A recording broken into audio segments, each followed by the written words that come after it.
So I finished batch 560 and getting ready to start batch 561. And I thought this would be a good time to do another cleaning before I start that batch. And this time I know that it's time to do it because I can actually feel a bit of a residue inside here. And that's an extremely rare thing. I hadn't noticed how many batches it had been since the last time I'd cleaned it. Because I clean it after like raw meats and raw eggs, but I don't always clean it after all the batches. Well, I don't clean it after all the batches. If they don't leave any kind of residue, nothing falls off the tray, everything seems nice and clean, looks clean, smells clean, feels clean, then I don't bother cleaning it after every batch. And part of the reason is I don't like to take this seal off. I've mentioned that before. I take this seal off just as rarely as possible because it is going to put more stresses on it when I do that. So I take it off carefully, I handle it carefully. I don't want any damage to happen to the seal on this side or in the groove on the back side. But it's time to clean it. So I'm going to gently pull it off. And on mine, I have this mark at the top so I can get it back at the top when I put it back on, because I do use this disc that I put in it, and the opening is not perfectly round. And so I don't know how much of that is caused by the chamber, the barrel itself, or if there's inconsistencies in the thickness of the seal. I've never bothered to measure it because as long as I put it back the same way, it doesn't really matter, it works. So I don't really worry about that. Anyway, so I've got the seal out. I'll set that aside on the table and we'll clean that a little later before we put it back on. With that set aside, I'll take these little heat shield pieces off. And they just keep ice from coming down and hitting the heated tray when the ice builds up, because you get a pretty good buildup of ice. I've had it go up 2/3 of the way up here, which would be clear up here. So it would have a lot of ice hitting the tray and the shelf, which then resublimates and then desublimates back onto the chamber, and you get that cycle going. Anyway, so I'll wipe those down also before I put them back. And I'll get the rack out. And mine's the one from 2017, mid-2017, so I don't know how many changes they've made since then. I don't know what differences have been made. Looking at pictures, I'm sure that there's differences. This connector has changed since then. So this is the style mine has. I'll set this aside also for cleaning. When I'm cleaning this, I just use a little twist tie and just hold the wire bundle out of the way. I just twist tie it to the handle here, and that keeps it up out of the way. And because it's got some stiffness, it's not touching the barrel inside. And I'll move the camera more to the inside area on here. In real life, it's very visible, and I'm hoping it shows up on the video. But you can see little lines here, and that's where the cooling happens on the other, on the outside of the barrel. The coils are wrapped around here, but there's little bits of things in here. And I can feel a little bit of grittiness. Let's see if we just take a dry paper towel and just wipe this, see what shows up on here. There, you can see it's past time to clean it. I should have cleaned it a few batches ago. You get moving along and you sometimes forget. Now I've got the drain hose in a container, and I'm just going to pour some water through it. pretty close to a gallon of water. Got a tablespoon or two of bleach in there, and I'm going to use that for cleaning everything down and disinfecting it. I'm going to just pour a little bit in there, let it go right out through the drain. Start cleaning that drain hose a little bit. Now I'm going to close the drain, and then with the drain closed, I can pour a bit in there, and fill up the drain hose all the way from the valve up into the chamber. You can see it's filling up the drain hose right now, and the air is coming out of there. Okay, there's a very small puddle in there. That's enough to start with. And with that, I'm going to take a paper towel and use that puddle and start wiping everything down. Okay, I want to make sure I don't get water in the intake. Right here is the hole that goes to the vacuum pump. So obviously I don't want to get water in there. I do have a piece of the smaller diameter hose inside there. So if I get a little bit in here, it's going to sit on the ledge and I can get that back out. It's not going to go into the hose because the hose is a much smaller diameter. But I want to go around it and just simply not put any in it. Don't have to worry about it going down the hose if I don't get any in the inlet area. And the other hole through the chamber up here with the wiring, since it's uphill, I don't really have to worry about it too much. Before I drain that out, I'm going to use my little brush and do a little bit of cleaning of the drain area.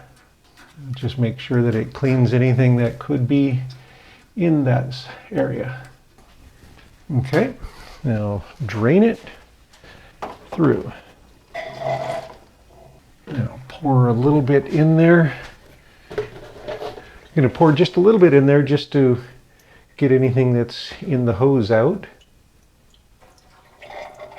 Okay, then I'm going to shut the drain valve and do that all again. I'll pour a little bit in here till I get a little puddle forming. Fresh paper towel and do it all again. I'll do this about 3 times and then rinse it all with clean water. And you could probably do the same thing with disinfectant wipes and not even have a puddle in there. And of course, I'll be cleaning this shield too, and I can just simply take this up to the sink and wash it with a little soap and water and then disinfect it. So don't really worry about that much. And then on the rack, I can take this to the sink and just kind of use the sprayer and wash everything down. I just make sure that I don't get this area wet. I just use the cloth and wipe all this down. You can use a disinfectant wipe. You can clean it however you feel is right. Whatever makes you feel safe with your cleaning. And I'm going to go ahead and use the sink and sprayer and get this. But once you've got everything clean and disinfected, it's ready to go back in after the machine is rinsed. With the seal, I'm going to use one of the wipes because it's easier to get that in this groove and clean it without it falling apart like a paper towel might. Then I can use my little palette knife and put that in the groove and run it around there, because I don't want to spread that open. It's shaped like a U and it's thin at that top edge, that front edge.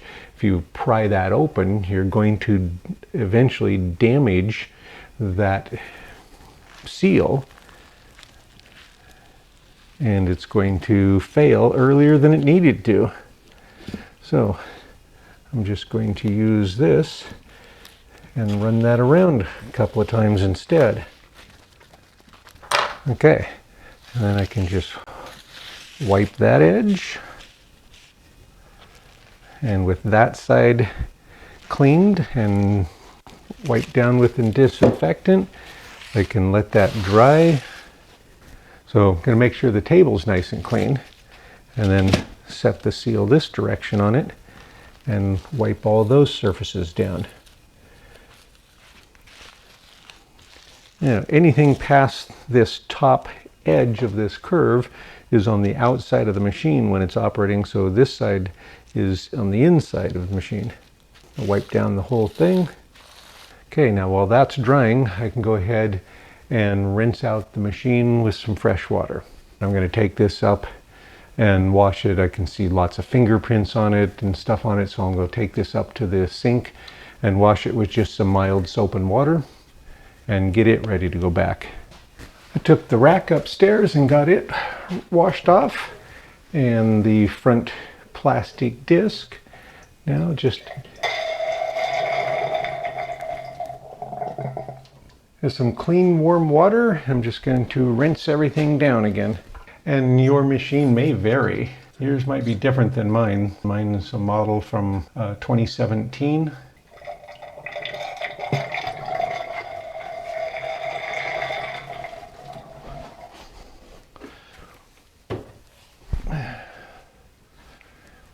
Okay. Go ahead and dry this out a bit. With that, it's all nice and shiny clean.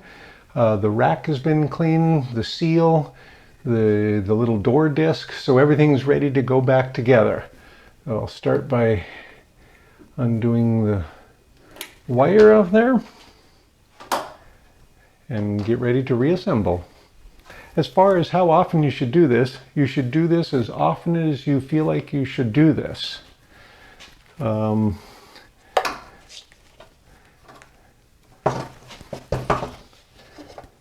As I mentioned before, I do this after raw batches. Unless I'm going to do another raw batch of stuff right afterwards, then I don't always. If it's the same kind of stuff or part of the same batch, I might just go ahead and do the multiple batches before I do that. So I'm thinking more before I start another batch of a different kind, I would tend to do that. So I'll put the little side pieces in, and I don't know of their efficacy. I don't know how much they help. I'd like to try a whole panel of this up here and just have it perforated full of holes like the side panel is, because I've noticed that when there's a small amount of ice, so basically so it's more easily measured, that the ice on the barrel stays solid here. But if you were to take a straight line from any of this heater pad, go out this side, and where that hits, that's where the melt line tends to start. So it'd be an interesting experiment, and I'm sure I'll do that eventually. Okay, so get these clips back on, but I'd have to figure out how to know if it makes a difference. So like maybe do, I don't know, somewhere in the middle or something, or leave areas. Not sure what the criteria is for that worked or that didn't work. Yeah, not sure about that. On my seal, besides this metallized bubble pad stuff that I have wrapped around it, which helps insulate the little groove along the edge of here and keeps it from icing up with all the frost, all the condensation that freezes on there. This helps prevent that. The other thing I also have is this ring of weather stripping insulation around here, and that's just so when I put the disc in, it stops it. So at some point I'll have to replace that. So I have my mark at the top, and that lines up with this screw at the top, and then very gently push this into place, and I see some lint right there, so I need to wipe that down. Yeehaw! It's basically any lint or dust or fibers, hair, threads, anything across that seal is enough to make it fail. It does not take much to make the seal fail. Get this into place. Wow, that needed cleaned a while ago. That disc is so much cleaner now. Geez, I should have done that before I did that last video through there. Now to press the seal on, if you notice I barely pushed it on. You could do it with the little pinky finger because I don't want to damage it in any way. I don't want to force it on there. So what I do is I just get it started, and then I'm going to use the door itself to finish seating it into place. So that way it's a nice even amount. I've got it hooked there, and I'm going to give it just a slight twist, and then it's in place. I've got a nice seal ring around there, and it's sealed. I know my seal is starting to get damaged, and I don't know if I can show that on video, but I'll try. I've got a couple of spots that are getting bad, but it's got some little cracks in it. But they run parallel, or I guess circularly, concentric with the curve of this, so they're not across. So far they're holding, and it's still working fine. So I don't have to use the spare one. I do have a spare seal that I got quite some time ago, and it's just been sitting in the box waiting until I need it. Because I saw those cracks in there almost 2 years ago, so I got a new seal. But as long as it keeps working, I'm not going to replace it. So I'm going to see if we can get a shot of those, the damage on those. So there, right there is one of the bad spots on the seal. Try lighting it from different angles. Okay, yeah, you can see that pretty plainly right there. So has that bad spot on the seal, but it goes the same way as the ring goes of the barrel. So it hasn't been leaking yet. And I don't think it's all the way through, and part of that is I don't spread the back of that seal open. That would damage it.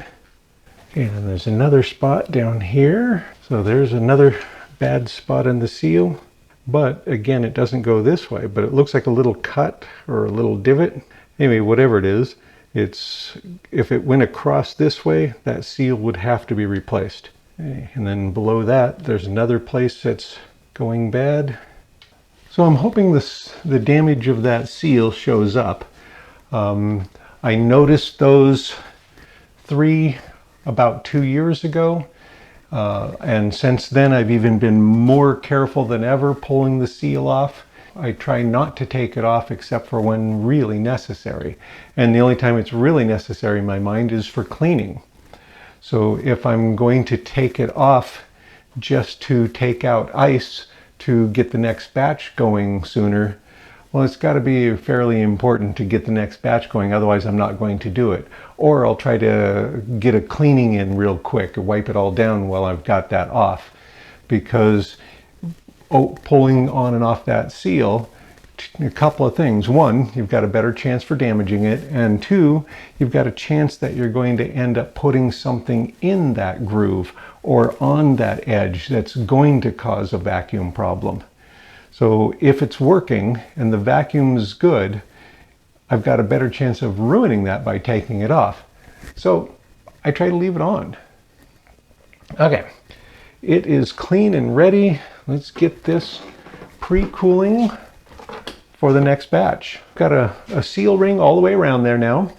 I'm going to start cooling it for the next batch. I'm not exactly sure what the next batch is going to be yet. Probably something that's just hanging out in the freezer waiting to be freeze-dried. We've still got a lot of batches in there, so I don't have a plan yet of what this next set is going to be. So in the meantime, I'm just trying to get things through there. Let's get it pre-cooling and then get on to whatever's going in next.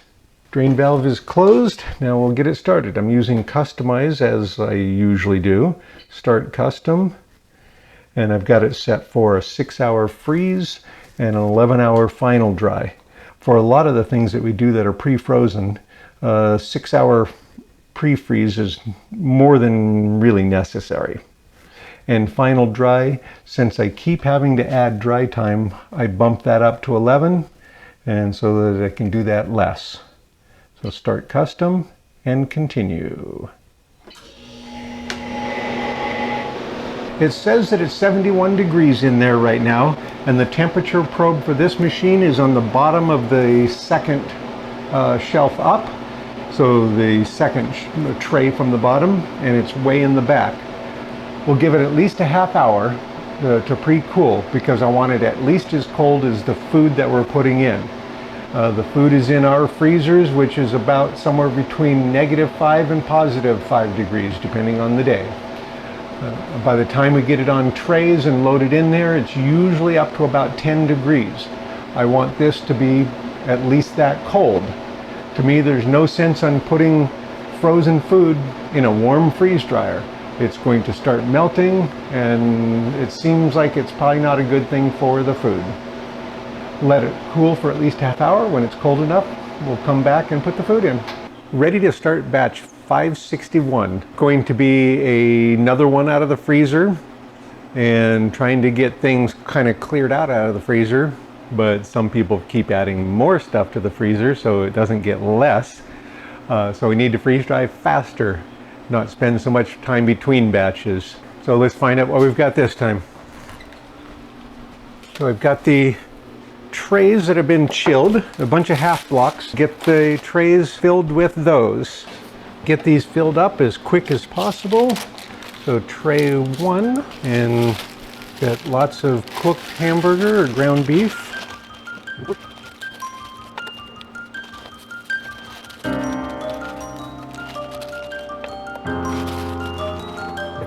So 1641, so I can get a thermometer in there pretty easily. So I'll do that in a minute. I'll go ahead and get all of them on the tray first, and then we'll get the thermometers in. Tray 2.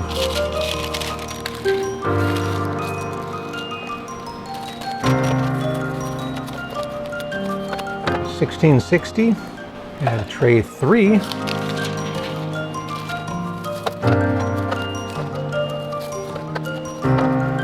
$16.30, and tray 4.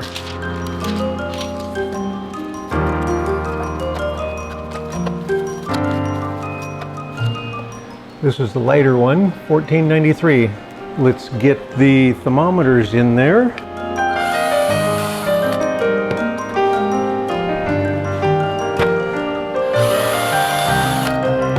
And these aren't tightly packed, so I think they'll freeze dry quickly.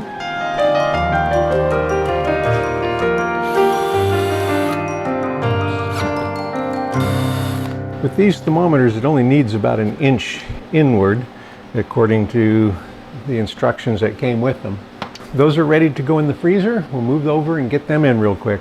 This cooked hamburger batch is a fairly light load, so it should go pretty quick. And the open texture of this will help it go quickly also. When it's really compressed, it takes a little longer for the sublimated moisture to get out, it seems like. So let's get them in, because the freeze dryer has been pre-cooling for a long time. It's been more than a half hour now, closer to 2.5, or more than 2.5 hours. It said it was more than 40 below zero. It's got a little bit of condensation on the inside layer because I opened it up to make sure the thermometer's in the bottom, and I should have been ready to put this stuff in. So now let's get this in there so they can be ready to freeze dry. Thermometers are all reading at least 20 below. I mean 20 degrees. Okay, we'll make sure it has a ring around there because it's really cold, and I want to give it a little bit more pre-freeze time now that the food's in there. I should have had the food in there 2 hours ago, or an hour and a half ago at least, but I didn't. So now it's in there. It's set for freezing for another 3¼ hours, and then it'll automatically start. If it looks like it's cold enough before that, I'll start it earlier.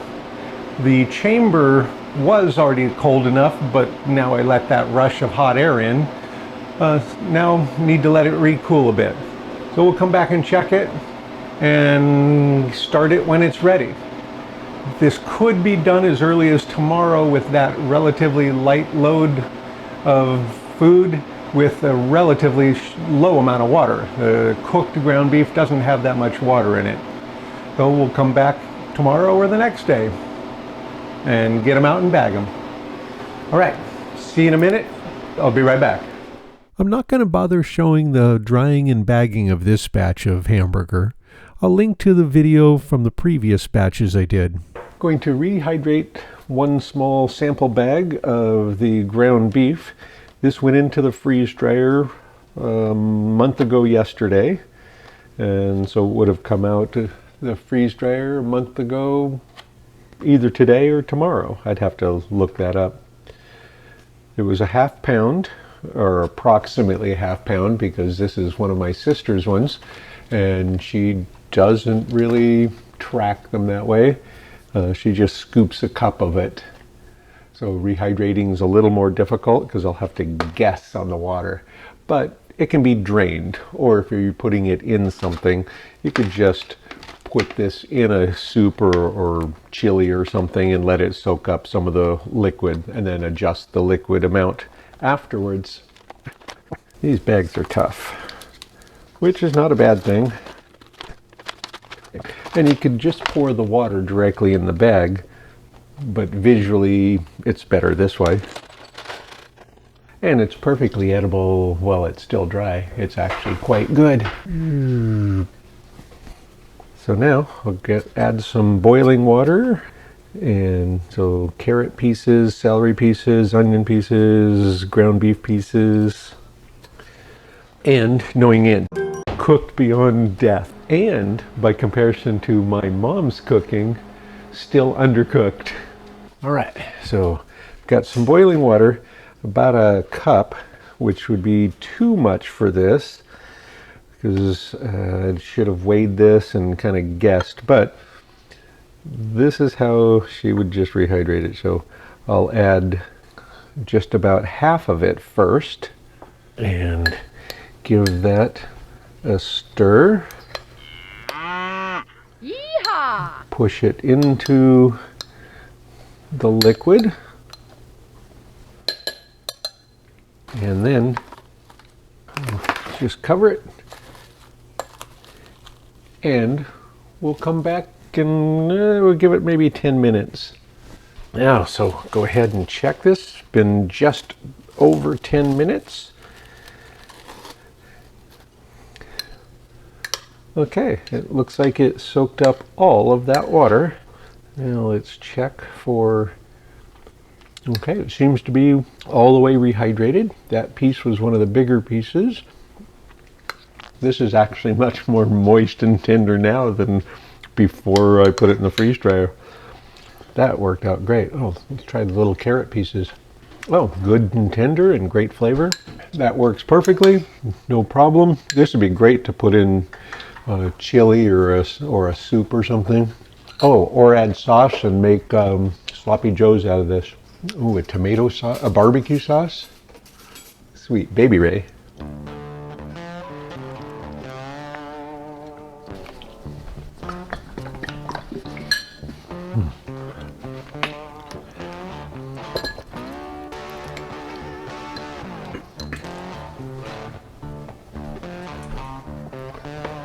I like it with the mustard.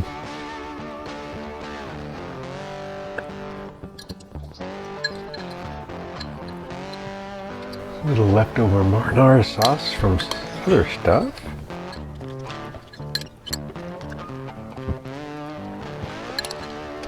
The sample didn't last long. Pretty good.